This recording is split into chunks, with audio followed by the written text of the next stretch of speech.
Hello everyone, welcome to the channel physics talk zone. आज का जो टॉपिक हमारी डिस्कशन का हिस्सा बनने जा रहा है वो है क्लास 9th के यूनिट नंबर 2 काइनेमेटिक्स का 2.5 टॉपिक दैट इज़ ग्राफ। यहाँ पर बेसिकली हमारे पास दो किस्म के ग्राफ आ जाते हैं, distance time graph and speed time graph. इन दोनों ग्राफ को हम लोग क्या करेंगे, आज इन डिटेल स्टडी करेंगे। बेसिकली ये जो ग्राफ्स है ना, वो यहाँ पर हमारे पास मोशन की किसी भी एक बॉडी, अगर मूविंग बॉडी है, उसके मोशन को एनालाइज करने के लिए, अच्छे से उसको समझने के लिए, उसको ऑब्जर्व करने के लिए यहाँ पर इंट्रोड्यूस करवाए गए हैं। सही है, तो अपने टॉपिक की तरफ चलते हैं। सबसे पहले आपको मालूम होना चाहिए कि ग्राफ किसे कहा जाता है। ग्राफ क्या है, व्हाट इज ग्राफ। आप लोगों ने मैथ के अंदर भी इसे ग्राफ को पढ़ा होगा पिछली क्लासेस में। आप 8th में, 9th में और आगे जाके हर क्लासेस में भी ग्राफ को पढ़ेंगे। ग्राफ बेसिकली हमारे पास एक ऐसा प्रोसेस है, एक ऐसा तरीका है जिसके ज़रिए हम लोग आसानी से कुछ क्वांटिटीज़ को रिप्रेजेंट कर सकते हैं। ग्राफ के अंदर क्या होता है कि हमारे पास एक एक्स एक्सिस होती है जो कि हॉरिजॉन्टल क्वांटिटीज़ को शो कर रही होती है, इसे हॉरिजॉन्टल कहा जाता है। एक होती है वाई एक्सिस, ये क्या कर रही है, उन क्वांटिटीज़ को रिप्रेजेंट कर रही है जो क्या है, परपेंडिकुलर है, यानी कि इस तरह से 90 डिग्री के एंगल पे है। या हम लोग ये कह सकते हैं कि जो क्या है, वर्टिकल है। अब हमारे पास क्या होता है कि इस ग्राफ का जो नतीजा है ना, इस ग्राफ का जो रिजल्ट है वो हमारे पास क्या कहलाता है, स्लोप कहलाता है। स्लोप किसे कहा जाता है, देखें, स्लोप का मतलब होता है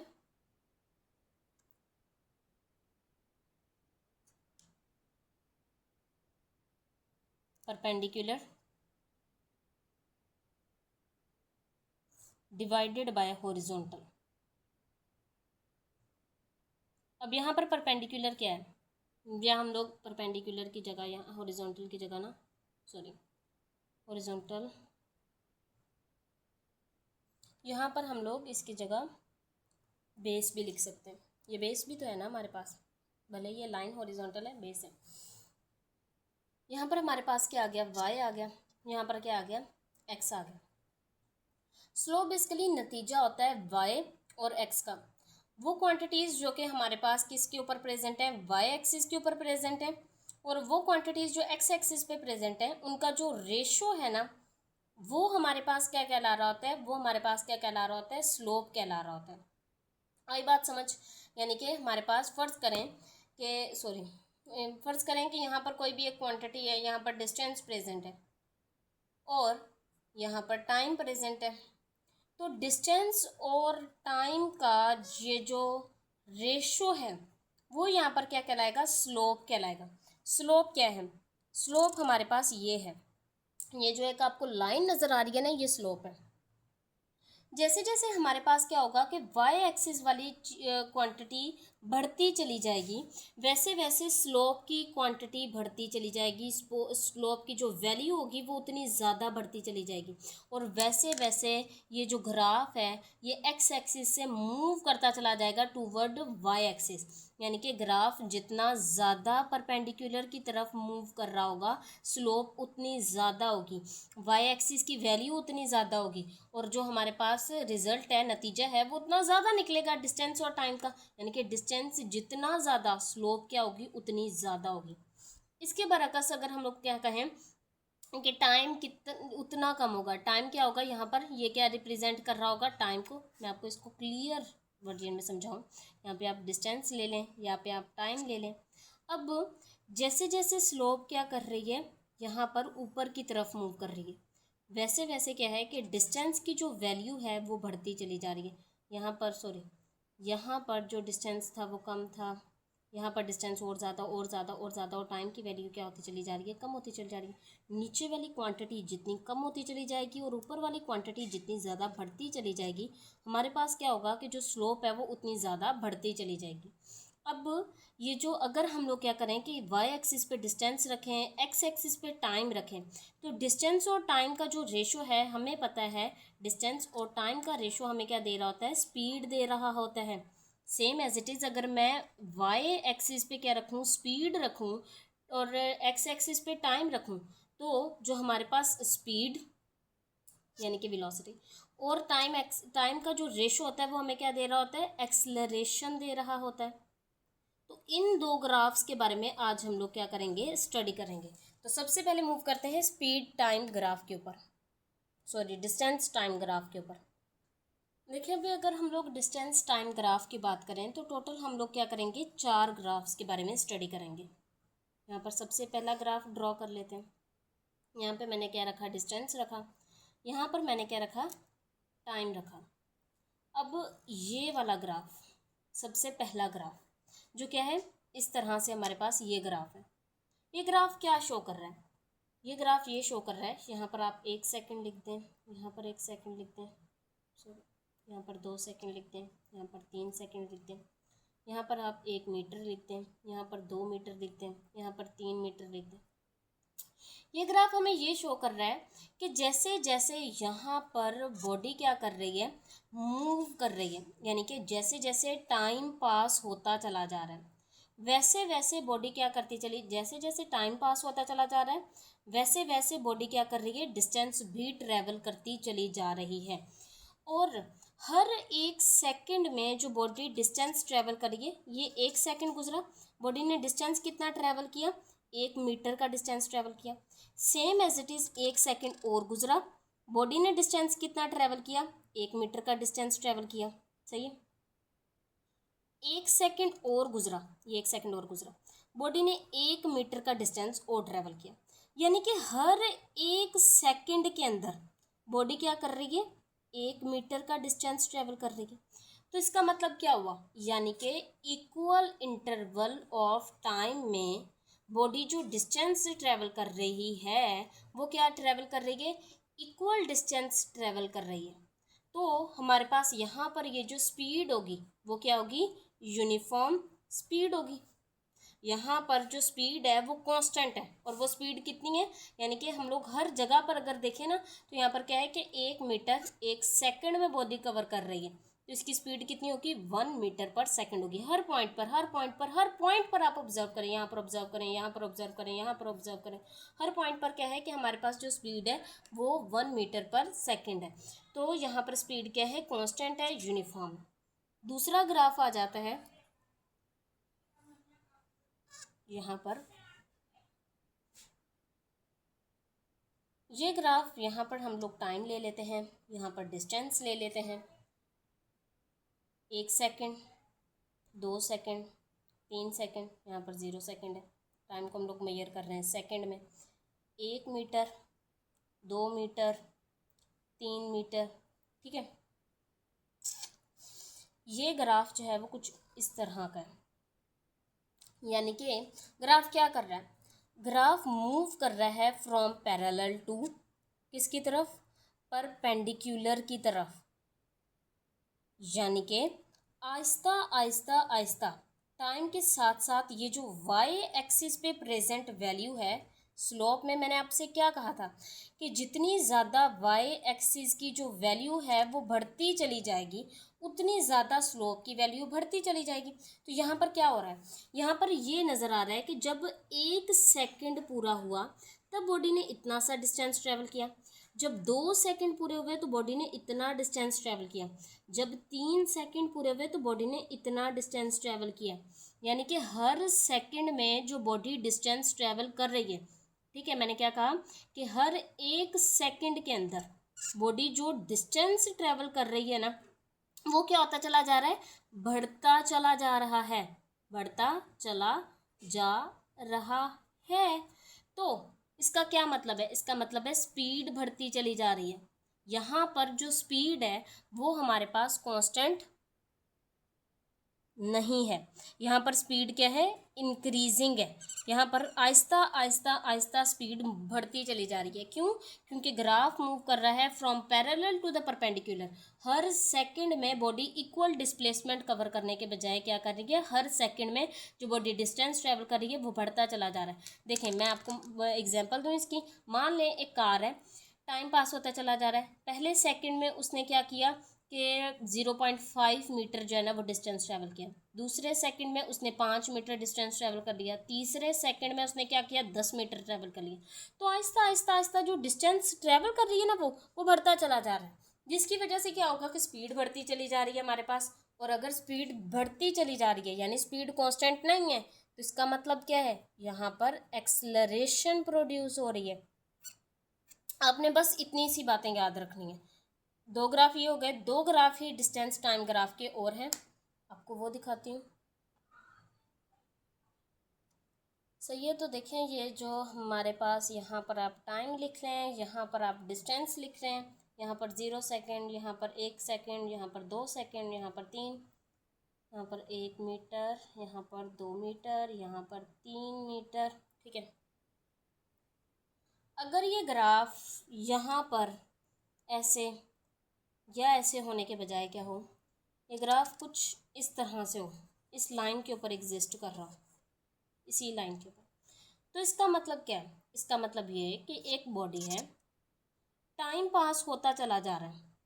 1 सेकेंड गुजर गया, 2 सेकेंड गुजर गए, 3 सेकेंड गुजर गए, लेकिन बॉडी यहीं पर रुकी हुई है। Body in the state of a rest condition है। बॉडी ऊपर की तरफ कोई डिस्टेंस ट्रेवल नहीं कर रही, बॉडी क्या है, रेस्ट में है।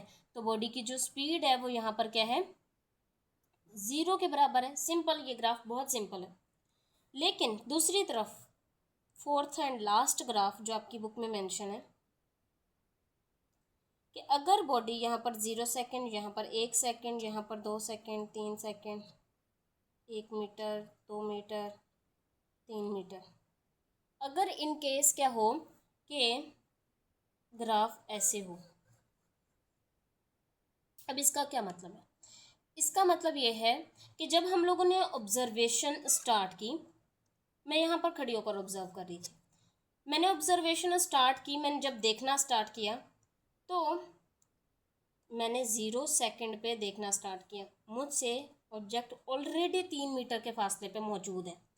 मैंने 0 सेकेंड पे ऑब्जर्व करना स्टार्ट किया, 1 सेकेंड गुजर गया, 2 सेकेंड गुजर गए, 3 सेकेंड गुजर गए। मजाल है ये ऑब्जेक्ट यहाँ से हिला हो, एक कदम भी हिला हो, 1 स्टेप भी इसने मूव किया हो, ये नहीं मूव कर रहा। ये क्या है, रेस्ट में प्रेजेंट है। यहाँ पर भी इसकी स्पीड किसके बराबर है, 0 के बराबर है। दैट मीन्स व्हाट, कि हमारे पास टाइम पास होता चला जा रहा है। जो ओरिजिन है यानी कि जो ऑब्जर्वर है उससे ऑब्जेक्ट ऑलरेडी 3 मीटर के ही फासले पे मौजूद है, लेकिन वो मूव नहीं कर रहा, उसकी स्पीड यहाँ पर 0 के बराबर है। यहाँ पर हमारे डिस्टेंस टाइम ग्राफ खत्म होते हैं। अब मूव करते हैं स्पीड टाइम ग्राफ की तरफ। स्पीड टाइम ग्राफ के आपकी बुक में जो ग्राफ मेंशन है ना, वो अबाउट 3 ही ग्राफ मेंशन है, लेकिन हम लोग 4 स्टडी कर लेंगे यहाँ पर, ठीक है, ताकि आपके लिए क्या हो, आसानी हो। देखें, जो स्पीड टाइम ग्राफ है ना वो हमें देता है एक्सलरेशन।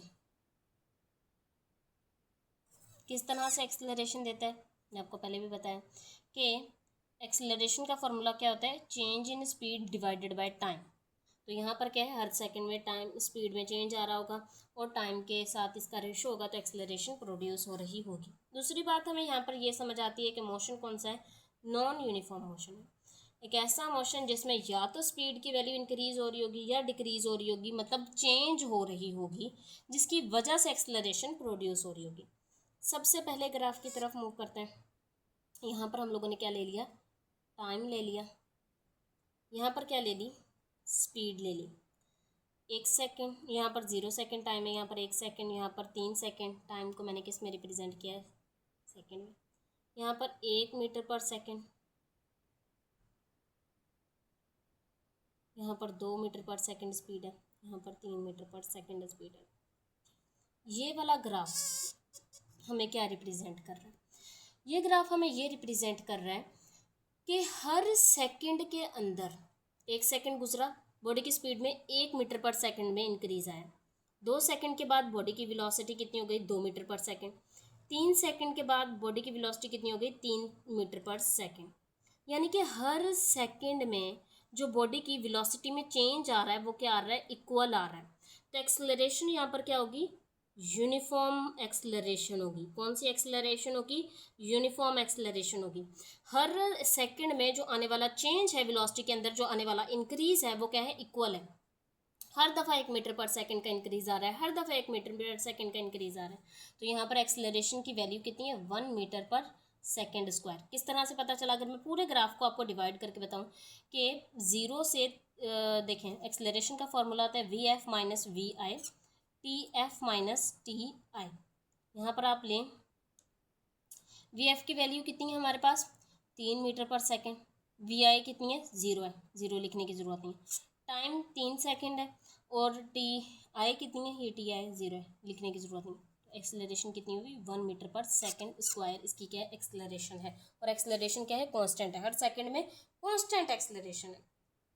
दूसरा ग्राफ अगर मैं यहाँ पर आपको बताऊँ, ग्राफ कुछ इस तरह से, 1 सेकेंड, 2 सेकेंड, 3 सेकेंड, 1 मीटर पर सेकेंड, 2 मीटर पर सेकेंड एंड 3 मीटर पर सेकेंड। ये ग्राफ हमें ये बता रहा है कि हर सेकंड के अंदर जो वेलोसिटी में इंक्रीज आ रहा है ना, वो बढ़ता चला जा रहा है। पहले सेकंड के अंदर इतना सा इंक्रीज आया, दूसरे सेकंड में इतना सा इंक्रीज आया और तीसरे सेकंड में इतना इंक्रीज आया। यानी कि हमारे पास क्या है कि एक्सेलरेशन का फॉर्मूला क्या होता है, speed divided by time. Equal interval of time में जो स्पीड है ना, हर सेकंड में वो बढ़ती, मतलब हर सेकंड में जो आने वाला इंक्रीज है, स्पीड का इंक्रीज है, वो बढ़ता चला जा रहा है। ठीक है, तो यानी कि एक्सेलरेशन बढ़ती चली जा रही है। जो चेंज इन स्पीड है वो हर सेकंड में क्या हो रहा है, हमारे पास इंक्रीज कर रहा है। तो यहाँ पर एक्सेलरेशन क्या है, इंक्रीजिंग एक्सेलरेशन है। ठीक है, थर्ड ग्राफ आ जाता है यहाँ पर हमारे पास, कौन सा, ये क्या है, टाइम है, 1 सेकेंड, 2 सेकेंड, 3 सेकेंड, 1 मीटर पर सेकेंड, 2 मीटर पर सेकेंड और ये क्या है, 3 मीटर पर सेकेंड। मान लें अगर मैं आपसे ये कहती हूँ कि ग्राफ कुछ इस तरह का है, आप क्या कहेंगे, आप ये कहेंगे कि यहाँ पर एक्सेलरेशन की वैल्यू 0 के बराबर है। किस तरह से 0 के बराबर है, टाइम पास होता चला जा रहा है लेकिन स्पीड क्या है, स्पीड हमारे पास कांस्टेंट है, 2 मीटर पर सेकेंड है। स्पीड की वैल्यू में जो इंक्रीज आ रहा है वो 0 के बराबर आ रहा है। जब स्पीड में कोई चेंजिंग आ ही नहीं रही तो एक्सेलरेशन किसके बराबर होगी, 0 के बराबर होगी। ठीक है, बॉडी क्या कर रही है, कांस्टेंट स्पीड के साथ मूव कर रही है। अब आ जाते हैं फोर्थ ग्राफ के ऊपर। आपकी बुक में नहीं मेंशन बट हम लोग कर लेते हैं। यहाँ पर आ जाएगी स्पीड, ठीक है, वही यहाँ पर 0 ले लें, यहाँ पर 1 ले लें, यहाँ पर 2 ले लें, यहाँ पर 3 ले लें, सेकेंड है, ठीक है, और यहाँ पर 1 मीटर पर सेकंड की स्पीड ले लें, यहाँ पर 2 मीटर पर सेकंड की स्पीड ले लें, यहाँ पर 3 मीटर पर सेकंड की स्पीड ले लें। ग्राफ मान लें यहाँ पर एग्जिस्ट कर रहा है। इसका मतलब क्या है, इसका मतलब ये है कि टाइम पास होता चला जा रहा है, बॉडी की जो वेलोसिटी है ना वो भी कितनी है, 0 मीटर पर सेकंड के बराबर है। बॉडी की वेलोसिटी ही अगर 0 मीटर पर सेकंड है, टाइम भले पास होता चला जा रहा है, तो एक्सेलरेशन कैसे प्रोड्यूस होगी, एक्सेलरेशन तो प्रॉपर्टी ही एक मूविंग बॉडी की है। जब बॉडी मूव ही नहीं कर रही तो एक्सेलरेशन तो 0 के बराबर होगी। तो यहाँ पर क्या है, एक्सेलरेशन जो है वो 0 के बराबर है और हमारे पास वेलोसिटी क्या है, 0 के बराबर है, एक्सेलरेशन 0 के बराबर है। बॉडी किस स्टेट में मौजूद है, body in the state of rest condition मौजूद है। उम्मीद है आपको अच्छे तरीके से लेक्चर को समझ आया हुआ होगा और please subscribe to my channel if these lecture are helpful for you. Thank you.